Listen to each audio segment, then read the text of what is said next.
Hello there, little dreamers. Are you ready for an adventure of the imagination?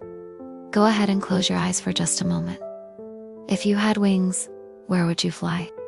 Would you soar above the treetops, surf on the tops of clouds, and say hello to the passing birds? It's a beautiful dream, isn't it? Well, once upon a time, there were two brothers who had that very same dream. But instead of just dreaming it, they decided to build the answer themselves, and their story changed our world forever. Their names were Wilbur and Orville Wright. They were brothers, but they were also the very best of friends. They lived in a small town and owned a bicycle shop. That's right, a bicycle shop. They were experts at making wheels spin, chains turn, and most importantly, helping people balance on two wheels. Every day, after they were done fixing bicycles, the brothers would do their favorite thing. They would watch the birds.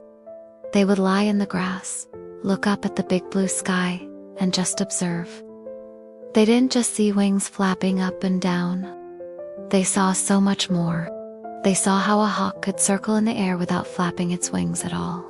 They saw how sparrows would dip one side to turn. And they noticed a very important secret. Look, Orville Wilbur would say, when a bird wants to turn right, it doesn't just lean its whole body. It twists the edge of one wing down and the other one up, just a little bit. It was just like balancing on a bicycle. You lean just a little to keep from falling. The brothers realized that the secret to flying wasn't just about having wings, it was about being able to control them. If we can make a wing that can bend and twist just like a bird does, Orville said, maybe we can fly, too. That idea took root in their minds. They started in their bicycle workshop, not with engines and propellers, but with paper, bamboo, and cloth. They built giant kites, but not like any kites you've seen before.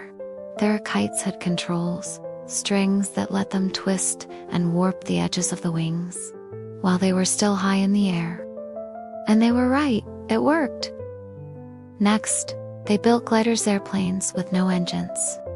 They took them to a place called Kitty Hawk, a land of big, sandy hills and a strong, steady wind that blew in from the ocean. The soft sand was perfect for landings. And for crashes, they made hundreds of glider flights. When Orville flew, Wilbur would run along below, taking notes. When Wilbur flew, Orville would shout advice. Sometimes, they glided gracefully.